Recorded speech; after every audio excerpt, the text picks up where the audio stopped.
Members of Shepparton's Fijian community tend a floral tribute at an orchard on the regional Victorian city's outskirts. The flowers and fruit mark the location where 52-year-old John Rakika collapsed and died while picking apples last month. He was supposed to have his day off that day, and then this contractor rang and said if they can go and pick apple at this other farm. Mr Raulini sponsored his cousin, a former international rugby player. He has to send money, so he needed to go and work and pick apples that day. And that was the day he passed away. John is the 14th Pacific Islander to die on an Australian farm in just the past 6 years. The sector has separately been dogged by allegations of exploitation of foreign seasonal workers. The beatings they've experienced, the withholding of wages, the withholding of passports, the threats and intimidation, they are all slavery-like practices, and they're certainly happening now in Australia.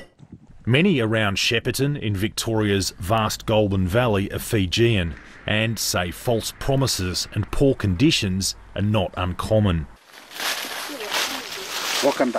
31-year-old Fijian national Waisaki says he was approached by a middleman and promised a picking job, but the conditions were misrepresented. I lived in a caravan that was supposed to be just for one person, and now 4 persons living in it. He claims his pay amounted to around half of what he was promised, so Waisaki quit, accusing the manager or middleman of duping him. I was really angry at him because every morning he would be telling us to go out and work hard, and whatever you get at the end of the week, just be happy with it. SBS contacted the alleged middleman, but he denied sourcing labour from Fiji, underpaying workers, or misrepresenting living and working conditions in Australia. John Rakika lived and worked on this property near Shepparton, owned and operated by Steve Vigliaturo. The third-generation farmer says he treats workers fairly and conditions on his property are adequate. Just normal barracks, so they're just like a caravan with toilets, showers with their amenities. It's pretty basic, but it's only for probably 3 months of the year. This is the caravan John Rakika was living in at the time of his death, although on that day he was working on a nearby property for extra cash. I think the conditions or the amenities I have are pretty good for what's there.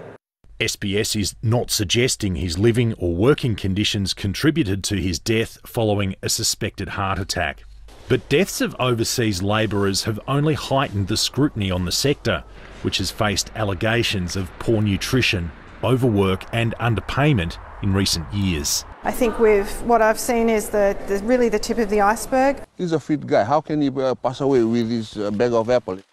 Luke Waters, SBS World News.